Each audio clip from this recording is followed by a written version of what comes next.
बोलो श्यावर रामचंद्र भगवान की जय। गीता प्रेस गोरखपुर से जो मासिक पत्रिका छपती है कल्याण, उसमें एक बार विशेषांक छपा था कृपानुभूति अंक। उसमें एक लेख प्रकाशित हुआ था जो आपके समक्ष आज प्रस्तुत कर रहे हैं। आप प्रेम पूर्वक सुने। उसमें भगवान की कृपा का बहुत ही अच्छा उदाहरण है और ये एक सच्ची घटना है। आप ध्यान लगाकर सुने और अच्छा लगे तो चैनल को सब्सक्राइब करें और अपने इष्ट मित्रों से भी शेयर करें ताकि वो भी भगवत कृपा का लाभ उठा सके। तो इस प्रसंग में दे रखा है, ठाकुर जी ने कोर्ट में एक वकील साहब की जगह जाकर किस प्रकार पैरवी की और उस फैसले पर हस्ताक्षर भी किए थे, जिसका प्रत्यक्ष उदाहरण इस लेख में प्रस्तुत है। भगवान के दिव्य चमत्कारों पर लोग सामान्यतः विश्वास नहीं करते हैं, लेकिन यदि ऐसा चमत्कार किसी वरिष्ठ वकील के साथ हो जाए तो आप क्या कहेंगे। घटना सन 1932 ईस्वी की है, जो भारत के एक वकील के साथ घटित हुई। मध्य प्रदेश के उज्जैन संभाग का एक जिला आगर मालवा, जो कुछ वर्षों पूर्व तहसील से जिला बना है, इस जिले के न्यायालय में जय नारायण शर्मा नाम के एक वरिष्ठ वकील थे, जो पूर्ण निष्ठावान, सत्यवादी, सज्जन एवं ईमानदार व्यक्ति थे। अपने पक्षकार की ओर से वे समर्पित भाव से कार्य करते थे और कहा करते थे, परमात्मा की इच्छा से सब अच्छा होता है। वे भगवान शंकर के परम भक्त थे। वे नियमित रूप से बैजनाथ मंदिर जाते थे, जो आगर शहर के दक्षिण में लगभग 2 किमी दूर स्थित है। मंदिर जाकर भगवान के दर्शन करते और ध्यान में बैठ जाते थे। एक बार उनके पास एक ऐसा केस आया जो घुमावदार तथा जटिल था। उस पर 3-4 तारीखें लगने के बाद भी कोई फैसला नहीं हो पा रहा था। वकील साहब विचार करने लगे कि मेरे परमात्मा मुझ पर दया नहीं करेंगे क्या। जिस दिन केस पर तारीख पुनः लगी, उस दिन वे केस पर जाने के पहले प्रातः 8 बजे बैजनाथ मंदिर पर गए। जैसे ही उन्होंने मंदिर में पैर रखे, उन्हें लगा कि मंदिर में अलौकिक शक्ति का प्रवेश हो गया है। वे द्रवीभूत हो गए और मन में आश्चर्य करने लगे। वे ध्यान करने के लिए परमात्मा की मूर्ति के समीप बैठ गए।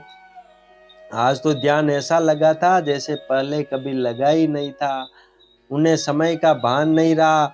उन्हें न्यायालय में चल रहे उक्त केस की तारीख पर उपस्थित होने अर्थात सुनवाई के लिए जाने की बात याद नहीं रही कि न्यायालय में बहुत से लोग उनका इंतजार कर रहे हैं। यह सब वे भूल गए। आज उनके तार परमात्मा से जुड़ गए और समय बीतता गया। 11:30 बज गए। तभी मंदिर के पुजारी ने अचानक शंखनाद किया। शंखनाद की आवाज सुनकर वकील साहब पूछने लगे, पुजारी जी कितना समय हुआ है। पुजारी जी बोले 11:30 बज गए हैं। यह सुनकर वकील साहब घबराने लगे।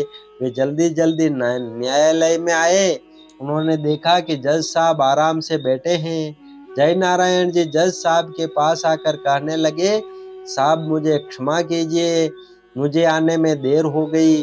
मेरी आपसे गुजारिश है कि आप आगे की कोई तारीख लगा दीजिए, जिससे कि मैं अपने पक्षकार की ओर से उस तारीख को पैरवी कर सकूं। वकील साहब की बात सुनकर जज साहब हंसने लगे। सोचने लगे, आज जय नारायण जी कैसी बात कर रहे हैं। जज साहब ने वकील साहब से कहा कि आपने जो केस लगाया था वह समाप्त हो गया है। थोड़ी देर पहले तो आपको हम सबने बधाई दी थी। जज साहब बोले कि मैं घर से निकलते समय आज सोच रहा था, पता नहीं आज केस का फैसला क्या होगा, लेकिन आपने तो आज ऐसा हुनर दिखाया कि मैं अवाक रह गया और मुझे आपके पक्ष में ही फैसला देना पड़ा। जज साहब की बातें सुनकर वकील जय नारायण शर्मा कहने लगे, जज साहब यह आप क्या कह रहे हैं, मैं तो आया ही नहीं था। इतने में कोर्ट में काम करने वाले अन्य सभी वकील भी वहां आ गए और जय नारायण शर्मा से कहने लगे कि वकील साहब यह आप क्या कहते हैं, अभी कुछ देर पहले तो आपने केस जीता है, पुनः कौन सी तारीख लेने के लिए आए हो। उनकी यह बात सुनकर वकील जय नारायण शर्मा बड़े हैरान हो गए। वे कहने लगे, आप सब मुझसे मजाक कर रहे हैं। मेरी अवस्था वृद्ध है, इसलिए आप मुझसे ऐसी बातें कर रहे हैं। तब सब कहने लगे, अरे हम मजाक नहीं कर रहे हैं, हम सच कह रहे हैं। थोड़ी देर पहले आपके पक्ष में ही फैसला सुनाया गया था, तभी आप यहाँ से चल दिए थे। उन सबकी ऐसी बातें सुनकर वकील जय नारायण ने कोर्ट का रजिस्टर मंगाया। रजिस्टर उन्हें दिया गया। रजिस्टर खोलकर वे देखने लगे कि अगर फैसला मेरे पक्ष में आया होगा तो मेरे हस्ताक्षर भी होंगे। मैं देखना चाहता हूं कि मैंने हस्ताक्षर कहाँ किए हैं। जैसे ही रजिस्टर में केस से संबंधित पृष्ठ पर अपने हस्ताक्षर देखे तो देखकर हैरान रह गए। सोचने लगे, मेरे जैसे हस्ताक्षर कौन कर सकता है। तब सबने कहा, अरे ये आपके ही हस्ताक्षर हैं, आपने ही किए हैं, क्यों सोचते हैं। अब वकील साहब को सोचने में देर नहीं लगी कि यह सब किसकी करामात हैं। उन्होंने उसी समय वकील की वेशभूषा उतार दी और तत्काल भागते हुए वैजनाथ मंदिर पहुंचे।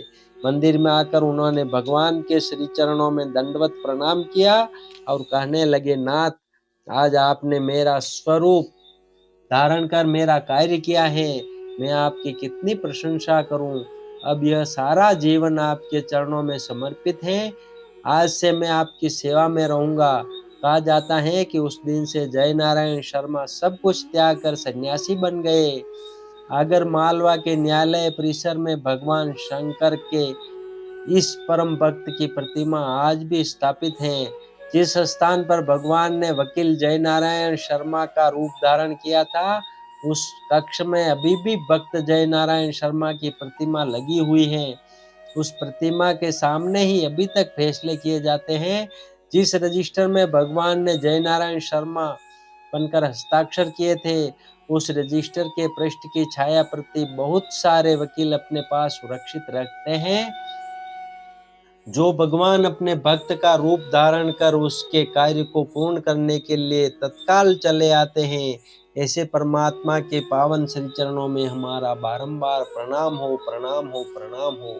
भगवान श्री रामचरितमानस के अरण्य कांड में अपने भक्त देवर्षि नारद को यह आश्वासन देते हैं कि हे मुनि, सुनो, मैं तुम्हें हर्ष के साथ कहता हूँ, जो समस्त आशा भरोसा छोड़कर केवल मुझको ही भजते हैं, मैं सदा उनकी वैसी ही रखवाली करता हूँ जैसे माता बालक की रक्षा करती है। सुन मुनि तोई कहूँ सहरोसा, भजई जे मोई तज सकल भरोसा, करूँ सदा तिनके रखवारी, जिमि बालक राखई महतारी। बोलो श्यावर रामचंद्र भगवान की जय। इस लेख के प्रेषक थे श्री राहुल जी कुमावत और ये कल्याण के विशेषांक कृपानुभूति अंक में प्रकाशित किया गया था। बोलो श्यावर रामचंद्र भगवान की जय।